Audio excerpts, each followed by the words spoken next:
tardes a todas y a todos. Y vamos a empezar esta, creo que última sesión de la tarde, hablando sobre potencial y desafíos de la inteligencia artificial. Yo soy Juan Miguel Márquez, soy subdirector del Observatorio Nacional de Tecnología y Sociedad, que está en la entidad pública empresarial Red.es, y nos dedicamos a varias cosas. Por un lado, a hacer estudios sobre la evolución de la sociedad digital y de la economía digital en España, y por otro lado, hacemos el seguimiento de las estrategias digitales, tanto españolas como de la Unión Europea, como de otros países de la Unión Europea, en un intento de difundir y de predicar buenas prácticas para las políticas públicas en este ámbito. Nos acompañan en la mesa, por un lado, Enrique Benítez, que es el responsable del área, un responsable de área de Odisea, que es el Observatorio de Impacto Social y Ético de la Inteligencia Artificial. Por otro lado, nos acompaña también Cristina Cruz, que es directora de Datos y Arquitectura en el Grupo Ferrovial y miembro también de Indesía. No se asusten con los nombres que quizás no conozcan, porque ahora van a explicar a qué se dedican cada uno de ellos, ¿no? Que eso es la Asociación Española para impulsar el uso de los datos y la inteligencia artificial en empresas y en pymes. Yo creo que son dos visiones muy complementarias. Por un lado, un observatorio también que se dedica a ver pues, esto de cuál es el potencial, los desafíos, los retos y lo que conlleva el desarrollo de la inteligencia artificial. Y por otro lado, tenemos también una visión quizás mucho más centrada en las empresas sobre cómo pueden adoptar medidas y confrontar en estos días, en este tiempo, que probablemente será diferente a lo que venga dentro de 6 años, ¿no?, el desarrollo de la inteligencia artificial en sus empresas. Yo primero voy a hacer una intervención, pretendo que sea breve, me suelo enrollar demasiado, de modo que intentaré cortarme,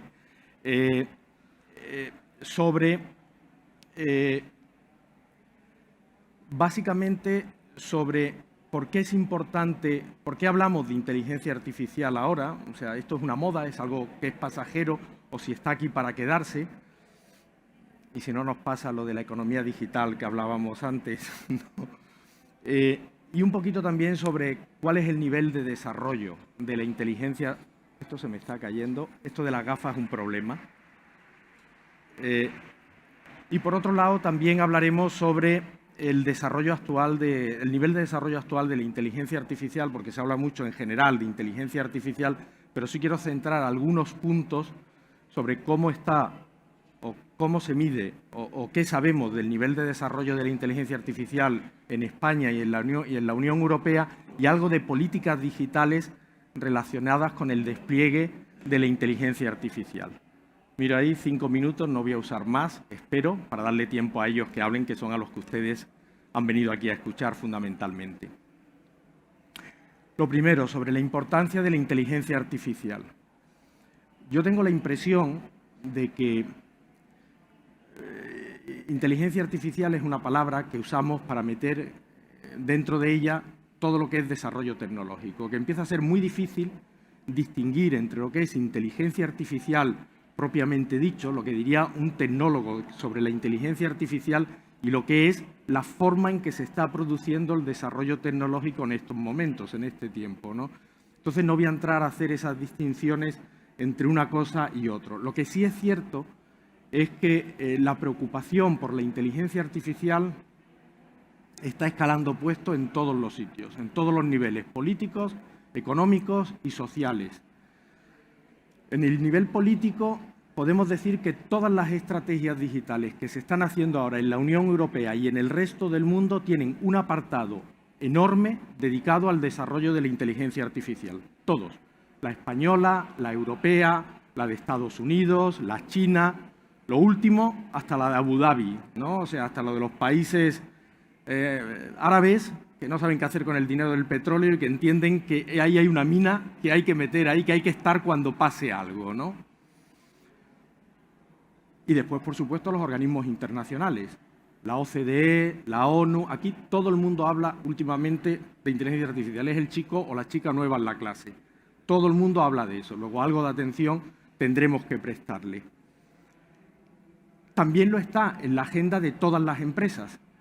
Las empresas han dejado de hablar de sus negocios tradicionales para centrarse en inteligencia artificial. Por un lado, las tecnológicas, los Google, los Apple, los Microsoft, los Amazon, los Netflix, todos ellos hablan de inteligencia artificial. Hasta la huelga de los actores americanos se produce por uno de los motivos de la huelga es la inteligencia artificial que va a quitar el empleo, lo que sea. O sea, es también importante. Pero las empresas que no son tecnológicas también. O sea, no es solamente las tecnológicas, los bancos, las grandes constructoras, o sea, las químicas, las farmacéuticas. Parece que la inteligencia artificial es omnipresente, está en todos sitios y, por lo tanto, algo tendremos que hablar de ello. Y, por último, la ciudadanía. Basta con coger cualquier periódico, me da igual el que sea, para que empecemos a escuchar o a leer sobre los problemas derivados de la inteligencia artificial, que si se hace esto otro, qué va a pasar con la vida de las personas normales, con los fake news. Bueno, o sea que en realidad es algo de lo que no podemos aislarnos. Tenemos que hablar de inteligencia artificial. Y eso es algo de lo que va a hacer en primer lugar Enrique, intentando ver cuál es la visión desde donde ellos se encuentran sobre las potencialidades, los retos, las dificultades que plantea la inteligencia artificial. Y el segundo tema del que iba a hablar, me quedan 3 minutos, el segundo tema es el de cuál es el nivel de desarrollo de la inteligencia artificial. Dejamos eso de lado, sabemos que eso es importante, ahora veremos y entramos en lo otro. ¿Qué se habla de la inteligencia artificial? Pues las preocupaciones que se introducen en las políticas públicas, insisto, de la Unión Europea o de España, son dos. Por un lado, en primer lugar, es la preocupación con la adopción de la inteligencia artificial. ¿Cuántas empresas usan inteligencia artificial? La Unión Europea ha establecido una meta, un objetivo digital, una meta digital para el año 2030, en el que ha establecido como meta que el 75% de todas las empresas europeas deben de utilizar inteligencia artificial, porque si no estarán fuera del mercado. Entonces, 75% para el año 2030. ¿Y cómo estamos ahora? Bueno, pues no muy bien, porque en realidad, si hacemos caso de las últimas estadísticas que se publicaron la semana pasada por parte de la Unión Europea, pues estamos en torno a un 10-12% el porcentaje de empresas que utilizan inteligencia artificial en la Unión Europea.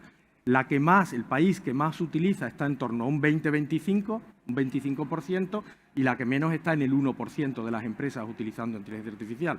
O sea que de aquí al 2030 tenemos un reto bastante importante si queremos conseguir cumplir con la meta que hemos establecido. Es verdad que se irá haciendo ajustes de aquí hasta el 2030, que quedan muchos años, pero es lo que tenemos. España, los datos que tenemos además no son del año pasado, sino que son de hace 2 años, son del año 21. Del año 22 no hay y del año 23 tampoco. Este año, dentro de un mes, saldrán los datos del año 23. Veremos qué es lo que ha pasado, porque probablemente todo parece indicar que se está acelerando mucho, pero tenemos que esperar. El otro tema, aparte de cuántas empresas usan inteligencia artificial, tiene que ver con una cosa que en Europa se le empieza a dar mucha importancia, que es lo que llaman soberanía tecnológica, que es, vale, usar la inteligencia artificial está muy bien, pero producirlo más, o al menos tan importante como lo otro. No vale con que usemos una cosa que quienes los estén produciendo sean sencillamente pues, Estados Unidos o China, ¿no? Pues esa es otra de las preocupaciones que tenemos que abordar, el cómo vamos a resolver ese tema. Y por último, el tercer tema que también se ha notado, se ha hecho alguna anotación sobre eso en la mesa anterior, tiene que ver con, bueno, pero es que en Europa somos un poco tiquismiquis, dirían algunos, en qué modelo de desarrollo de la inteligencia artificial queremos. Creemos que no somos como los americanos, en el que lo único que importa es la productividad final que obtenga, sino que nos importa mucho el modelo de desarrollo de la inteligencia artificial. Una inteligencia artificial que sea respetuosa con el desarrollo humano, que reparta sus beneficios por igual entre toda la sociedad. Y ese es el tercer gran reto que también tenemos planteado. Con esto acabo y doy la palabra a Enrique para que primero nos cuente la organización a la que pertenece, qué es lo que hace, y segundo, que nos hable de la potencialidad y de los desafíos que supone la inteligencia artificial. Enrique. Muchas gracias, Juan Miguel. Sí, vale, ya se escucha bien. Muchas gracias, Juan Miguel. Muchas gracias, Cristina, por que te acabo de conocer ahora. Bueno, yo soy Enrique Benítez, vengo en representación de Odiseia, que es el acrónimo de Observatorio del Impacto Social y Ético de la Inteligencia Artificial. Y vamos a hablar de industria, creo, no sé si lo pone por aquí, no, potencia y desafíos. Odiseia es un observatorio, la página web es odiseia.org, compuesto de sociedad civil, una entidad sin ánimo de lucro, integrada por profesionales técnicos del sector público, privado, universidades, que trata de analizar con objetividad, sobre todo cuál puede ser el potencial impacto negativo o la externalidad negativa derivada del uso de la inteligencia artificial, tanto en la industria, en la empresa privada, el sistema educativo o en el sector público, en cualquier ámbito. Yo soy economista, es un defecto como otro cualquiera. Soy responsable de área del sector público y entré en Odiseia porque me interesaba mucho analizar la automatización de las decisiones públicas, que es algo sobre lo que cada vez se habla más en países que están más avanzados, ¿no? Por ejemplo, yo antes de estar en donde estoy ahora fui consejero de la Cámara de Cuentas de Andalucía y analizamos un proceso de automatización de ayudas públicas y solo se ejecutó el 26% del presupuesto. No sabemos muy bien por qué, no sabemos lo que pasó, pero cuando tú automatizas una línea de ayudas para autónomos en época de COVID y solo ejecutas la cuarta parte de lo que has presupuestado, tienes 50 millones de euros y ejecutas 13, evidentemente ha habido algún tipo de fallo en el proceso. La automatización o las decisiones públicas automatizadas. En España la regulación habla de actuaciones administrativas automatizadas.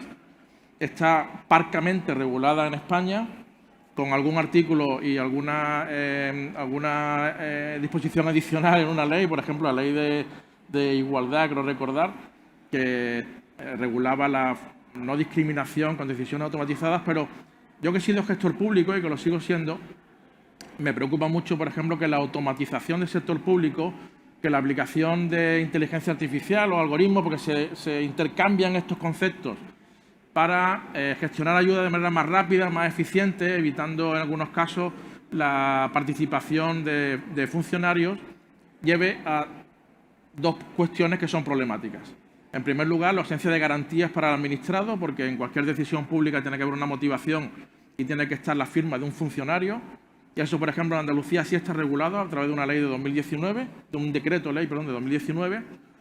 Y a mí otra cosa que me preocupa es lo que yo llamo la invisibilización del ciudadano, que acaba convertido en un código alfanumérico y no tenemos en cuenta sus circunstancias ni posibles medidas positivas que necesiten para poder acudir a ayudas públicas o a una convocatoria de cualquier tipo, ¿no?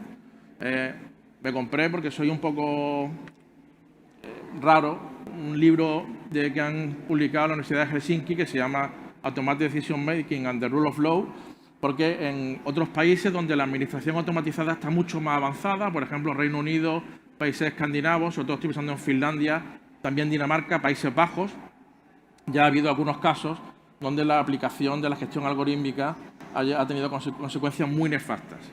Por poner un ejemplo que en España se conoce poco, en el Reino Unido el gobierno utilizó algoritmos para diseñar un programa de persecución del fraude, del pequeño fraude. Siempre me pregunto por qué estas herramientas se utilizan solo para perseguir el pequeño fraude, pero es una pregunta fuera de contexto. Y el algoritmo decidió que las personas de origen inmigrante eran sospechosas todas de haber defraudado. Entonces la Inspección de Hacienda se empleó a fondo con la población de origen inmigrante. Hubo personas que fueron deportadas a sus países de origen después de 30 años viviendo en Holanda. Hubo personas que perdieron la custodia de sus hijos. Hubo personas que se suicidaron porque se les envió una carta a la que tenían que devolver miles de euros en ayudas. Y Amnistía Internacional publicó un informe titulado Xenophobic Machines, máquinas racistas, máquinas xenófobas. Este escándalo obligó al gobierno de Rutte a dimitir. Hace 3 años, Rutte ha vuelto a dimitir, ahora ha habido elecciones en Holanda, pero esto es una señal de que la aplicación indiscriminada, ciega, sin un contrapeso, sin un análisis por parte del tercer sector o de la academia de la automatización de procesos en el sector público puede dar lugar a a soluciones o a situaciones que no están bien vistas, ¿no? Hay otro escándalo también muy conocido que fue el de Ofqual en el Reino Unido. No se pudieron hacer el equivalente a los exámenes de selectividad en España durante la pandemia. Se alimentó un algoritmo con información de todos los colegios, las zonas escolares, los barrios, y ese algoritmo discriminó positivamente a los malos alumnos de buenos distritos y discriminó negativamente a los buenos alumnos de malos distritos. Es decir, un chaval, buen estudiante de un distrito caracterizado por la pobreza, por la privación o porque su entorno saca malas notas, el algoritmo determinó que iba a sacar mala nota, sin haberse examinado. Sin embargo, estudiantes mediocres de zonas más ricas o de buenos barrios o que iban a buenas escuelas donde la nota media era alta, el algoritmo determinaba que esos estudiantes mediocres iban a sacar mejor nota. Hubo un análisis de este algoritmo que lo hizo otro departamento del Reino Unido y se tomaron medidas con respecto a esta cuestión. Con lo cual, cuando hablamos de inteligencia artificial, creo que todos los que estáis aquí tendrían algún tipo de expertise o de experiencia en estos temas. Tenemos que pensar siempre en los sesgos y en las consecuencias negativas o inesperadas que puede tener la mala aplicación de la inteligencia artificial, porque todo el potencial de la inteligencia artificial depende de dos grandes cuestiones. La fiabilidad de los datos con los que alimentemos el sistema, y ahora voy a hablar de la falta de cultura del dato en muchas organizaciones españolas, falta de cultura del dato y sobre todo en la administración pública, lo tengo que decir, y la disponibilidad de analistas de datos que sean capaces de, ya me está marcando el tiempo, que sean capaces de extraer la información fidedigna que necesitamos para ayudar a una toma de decisiones que sea lo más, no sé la palabra ahora mismo, bueno, lo más sensata posible, ¿no? Lo más racional posible, no racional, lo más adecuada posible. Ahí termino. Que me embalo. No, tendremos ocasión de retomarlo en la última parte de la... Sesgos, cultura de los datos, hace falta tener datos disponibles y analistas de datos que sean capaces luego, además, con la información que han extraído de esos sistemas, de darse cuenta de que la decisión que van a tomar no está secada y es efectivamente adecuada. Lo retomaremos en la última parte de la conversación. Ahora quería darle la palabra a Cristina para que ella nos cuente qué es lo que hace la organización en la que está, y no Ferrovial, sino Indesia. Y también para que nos cuente cuál es su visión sobre cómo se puede ayudar a las empresas a conseguir ese objetivo de la Unión Europea de que incrementen el ritmo de adopción de inteligencia artificial dentro de las empresas. Tiene la palabra, Cristina. Muchas gracias por la invitación. Voy a intentar no enrollarme demasiado, ¿vale? Pero bueno, Indesia es una organización que se creó hace 2 años aproximadamente, en la que nos juntamos una serie de organizaciones, todas del ámbito de la industria, y lo que pretendíamos era pues, compartir experiencias inicialmente para abordar retos comunes en inteligencia artificial, con el objetivo de que todo el sector industrial nacional pues, pueda desarrollarse o acelerar su desarrollo a través del uso de datos y de inteligencia artificial. Fruto de esas charlas iniciales, se organiza Indesia, como digo, con una serie de empresas que formamos parte de ella y empezamos a trabajar en 5 grandes líneas de actuación para facilitar no solo que nosotros podamos desarrollar estas capacidades que aporten valor a nuestros negocios dentro de nuestras empresas, sino también para que todas las pymes, startups y en general todo el ecosistema se beneficie de eso que nosotros estamos compartiendo, estamos aprendiendo y estamos poniendo en valor para el resto, ¿no? Entonces, ahí tenemos varias líneas estratégicas que llevamos trabajando estos 2 años. Una de ellas es pues, cómo cualquier empresa que no sabe cómo abordar los temas de inteligencia artificial o que ni siquiera sabe para qué le pueden ser útiles, pues pueda acercarse y recibir un asesoramiento y tener, mediante algún tipo de assessment, de cuestionario que hemos hecho, una idea de en qué nivel de madurez se encuentra para poder abordar los retos de inteligencia artificial. Somos muy conscientes de que no todas las empresas estamos en el mismo punto de madurez y, por lo tanto, pues los caminos, los puntos de partida a recorrer también son diferentes.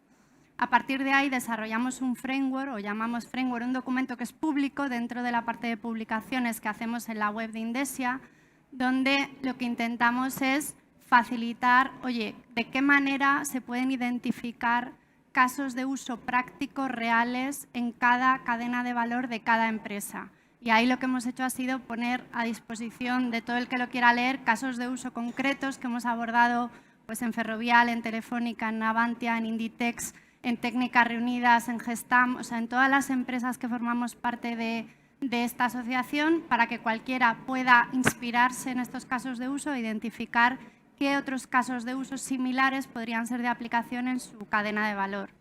A partir de ahí, lo que intentamos es dar a conocer cuál es el stack tecnológico que se necesita incorporar a las empresas para poder abordar estos retos.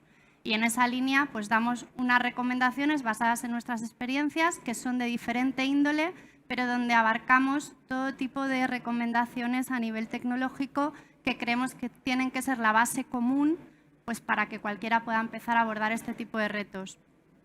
Tenemos otra línea estratégica que tiene que ver con lo que habéis comentado antes de perfiles, ¿no?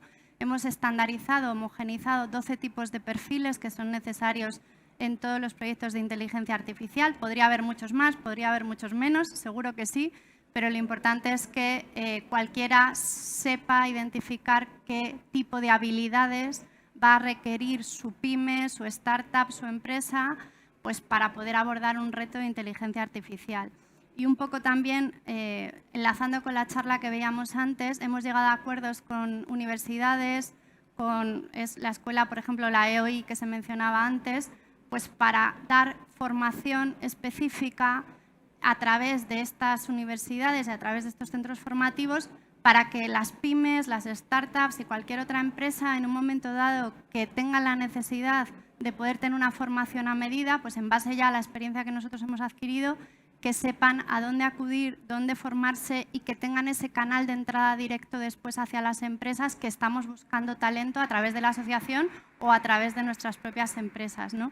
Esto es una parte fundamental porque el talento en IA es escasísimo y también la cultura de retención tiene mucho que ver, yo creo, con la motivación que encuentran estos perfiles en el tipo de casos de uso y de proyectos que se les dan. Son perfiles que en general buscan entornos muy dinámicos, muy ágiles, donde las startups, las pymes, creo que pueden tener una ventaja clara frente a las grandes empresas, pero muchas veces pues, no saben cómo poner en marcha todo esto y a dónde acudir, ¿no? Y aquí pues, lanzamos planes de formación y de comunicación para que se puedan. Y luego otra línea que yo creo que es importante también es la financiación. Muchas veces las empresas tienen una idea, quieren aproximarse a la inteligencia artificial, pero no tienen los perfiles, no tienen las capacidades o no tienen el modo de financiarse, ¿no? Pues ahí asesoramos a muchas empresas para, junto con, de nuevo, con colaboración con consultoras externas, entender de qué manera pueden encontrar mecanismos para financiarse en proyectos I+D+I para poder poner en marcha este tipo de iniciativas.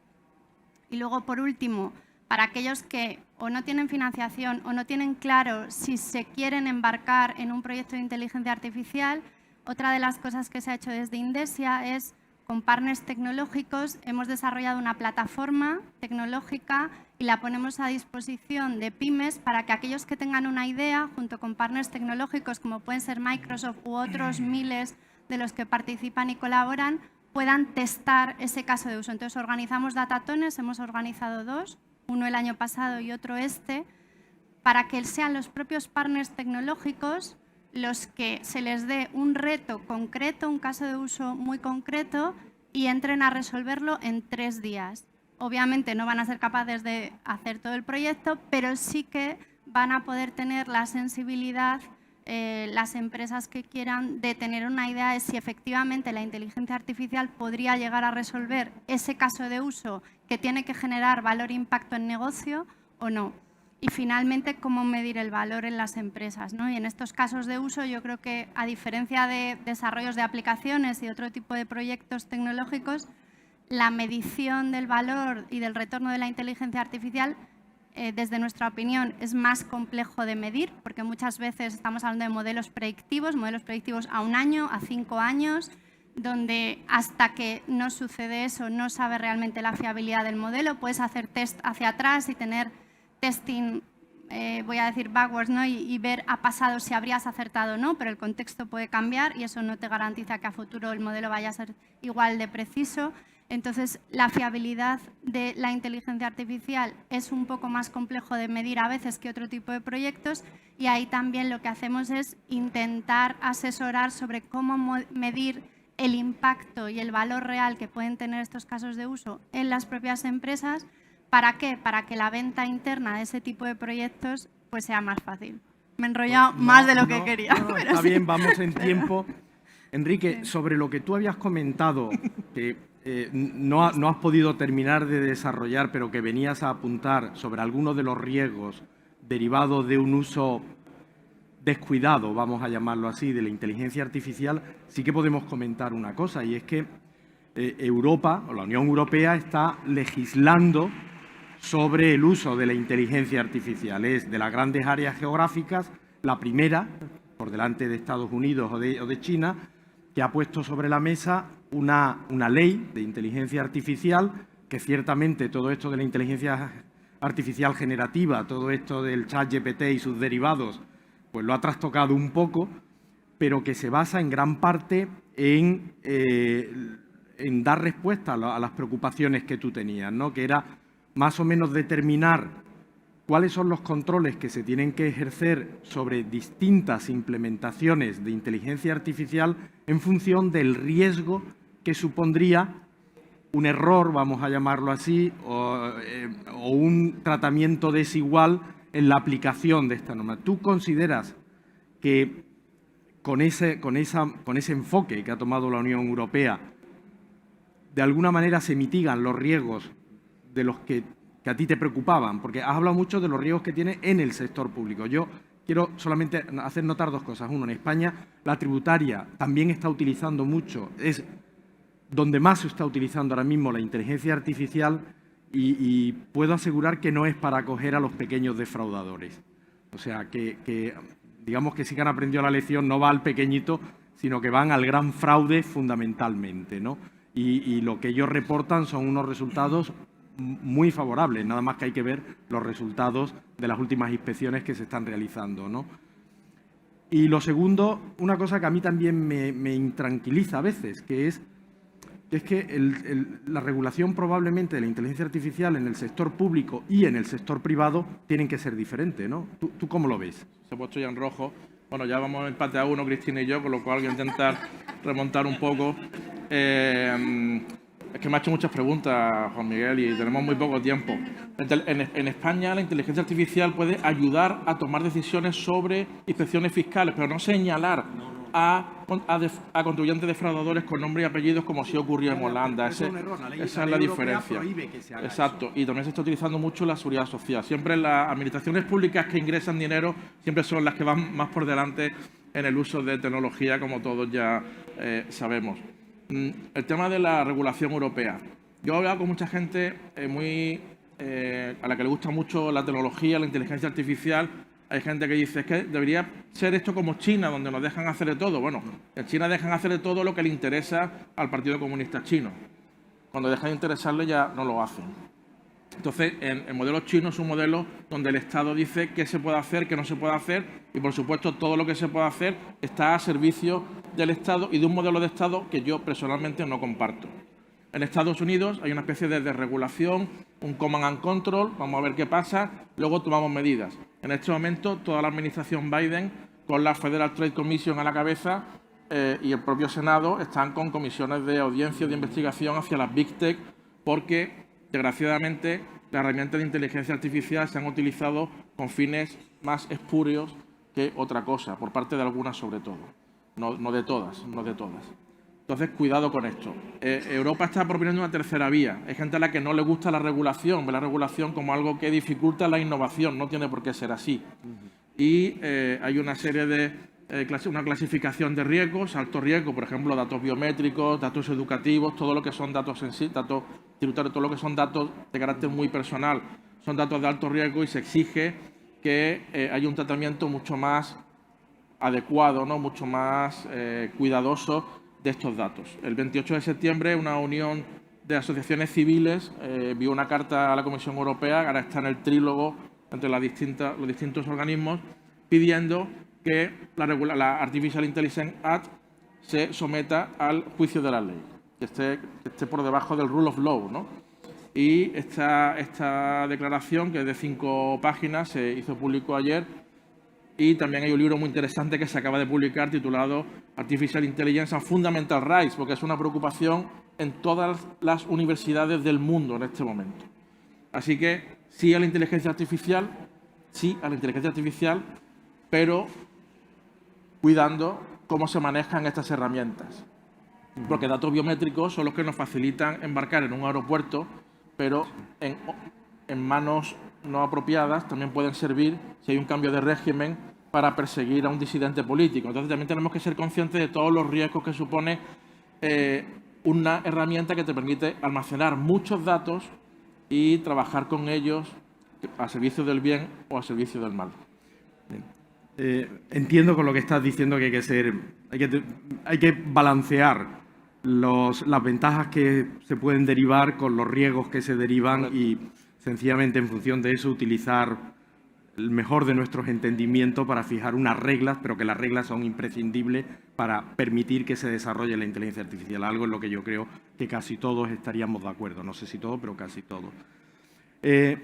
Para ti, Cristina, sí que tenía, después de escuchar lo que has expuesto, yo tengo la impresión de que, al igual que con la digitalización, con lo de la inteligencia artificial, siguen siendo de nuevo también las grandes empresas las que están adoptando o las que se están metiendo están adoptando la inteligencia artificial para resolver sus problemas, y después las muy pequeñitas, las startups y eso, pero que hay un hueco enorme ahí de todo lo que son las pymes tradicionales o las empresas tradicionales que no terminan de encontrar su camino de ¿esto a mí para qué me sirve o qué puedo hacer?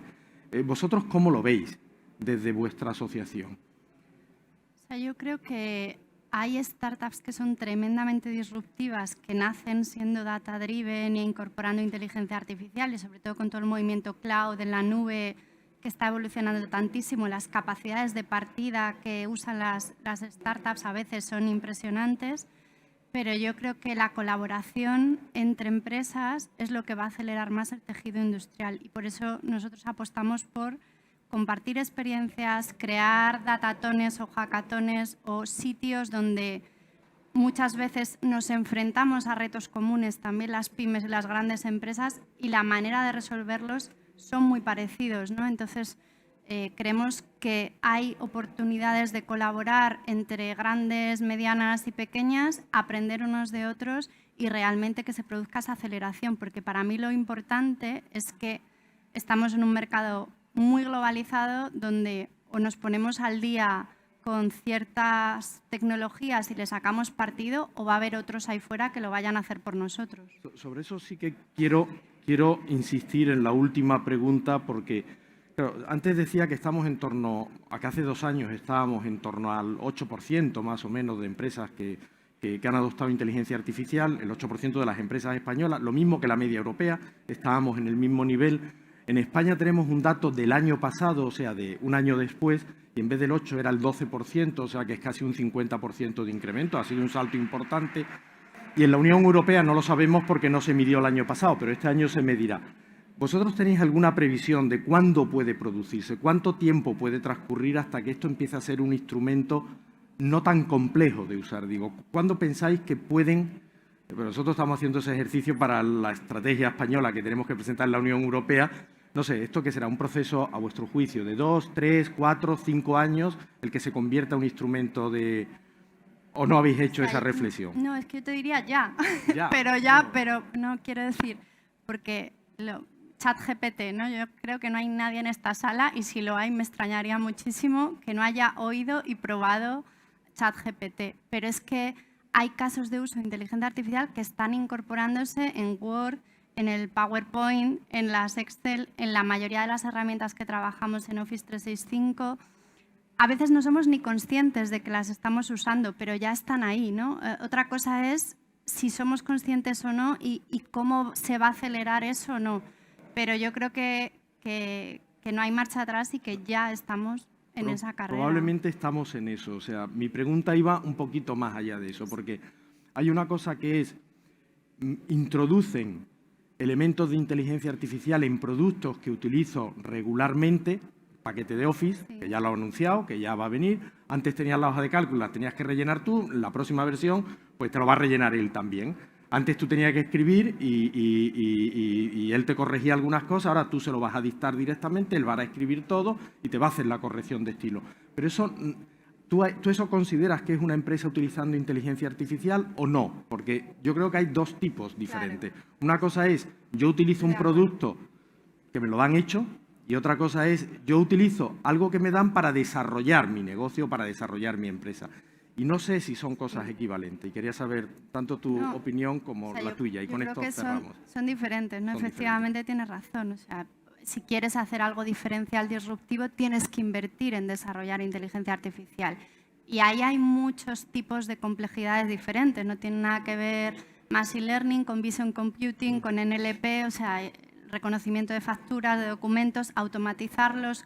O sea, hay una escala de complejidades inmensa cuando hablamos de inteligencia artificial, desde cosas muy sencillitas a cosas mucho más complejas. Yo sí que creo que todas las empresas poco a poco van a ir invirtiendo en conocer de qué manera pueden sacar partido a la inteligencia artificial para desarrollar algo diferencial, y luego va a haber otras cosas que van a ser cada vez más commodities, ¿no? Ahora desarrollamos algoritmos, como decía, para automatizar reconocimiento de facturas, de albaranes, de cosas que tenemos en todas las empresas. Estoy convencida de que en muy poco tiempo eso va a ser una commodity, igual que estamos hablando del Office 365. Entonces, para mí la clave es qué es lo absolutamente diferencial y disruptivo en la cadena de valor de cada empresa, como para que alguien decida invertir y ahí sí dedicar recursos, dedicar financiación y organizarse para ello, que en algunos casos no es un tema trivial y desarrollar algoritmos propios lleva su tiempo y tiene su complejidad. Estoy de acuerdo con Cristina, que además dijo antes algo muy interesante, que es para qué queremos utilizar inteligencia artificial en la empresa. Para las grandes empresas es algo casi natural, porque disponen de muchos datos y datos muy limpios. Pensando en banca, electricidad, claro, lo tienen todo, ¿no? Ojo, la administración pública tiene datos muy limpios de los padrones tributarios, que son los mejores datos de la administración pública. Estaba pensando en hackear el Ayuntamiento de Sevilla por una desviación profesional, pero tiene datos muy limpios de los que se puede obtener mucha información. Una pyme a priori tiene resistencia a embarcarse en esto porque lo ve como algo lejano, algo costoso, algo sobre lo que no tiene conocimiento. España es un país de micropymes. Las pymes tienen datasets propios, limpios, que les permiten embarcarse en un proyecto de inteligencia artificial para mejorar su gestión comercial, para mejorar sus resultados. Están diciéndome ahí que no y es lo que yo pienso. ¿Qué hace falta? Impulsarlo, popularizar el uso de herramientas que inteligencia artificial no es solo ChatGPT. Hay muchas otras cuestiones, como ha dicho Cristina. España creo que es segundo país europeo en base de datos públicas, no en datos abiertos, en gobierno abierto. A lo mejor los datos públicos se pueden utilizar para animar a pymes y micropymes o a startups a las que las pymes y micropymes quieran externalizar esto, a jugar con ellos para ver si se pueden obtener datos interesantes pues, sobre consumo en una zona determinada, por ejemplo, sobre inversión. El tema es ponerle imaginación a las cosas y evitar, porque esto también forma parte del Observatorio Social y Ético, que la inteligencia artificial se convierta en una barrera entre las empresas y consultoras que tienen la capacidad de aprovechar su potencial y el resto, porque entonces lo único que vamos a hacer es aumentar la brecha. Pues nada, muchas gracias a los dos. No, decía que en Indesia precisamente una de las cosas que se intenta es acercar la inteligencia artificial a las pymes porque forman una parte esencial de toda la cadena de valor del tejido industrial, ¿no? Y es que forman una parte tan importante de nuestra industria que sin ellas el resto vamos a ir cojos. O sea, pues muchas gracias a ambos. Yo concluyo con 3 frases. Una, me quedo con que hay que ser cuidadoso con el uso de la inteligencia artificial, que requiere algún tipo de regulación para garantizar el respeto a los derechos de las personas, de las empresas, de todo eso. Segundo, que cuando se habla de inteligencia artificial hay muchas tecnologías diferentes implicadas, que cada una puede tener una utilidad en una o en otra parte de la cadena de valor. Tercero, que se están desarrollando sistemas en España también que están apostando por trasladar a toda la cadena de empresas, no solamente a la cadena de valor, sino a toda la cadena de empresas, el conocimiento y la utilización de esto. Y cuarto, que empiezan a aparecer también dentro de commodities, de paquetes ya integrados, la utilización de inteligencia artificial para responder a muchas de las necesidades que las empresas tienen. Y que, en conclusión, entendemos que podría alcanzarse el objetivo ese tan ambicioso, de que en el 2030, efectivamente, al menos el 75% de las empresas utilicen sistemas de inteligencia artificial. Muchas gracias por vuestra atención. El gobierno.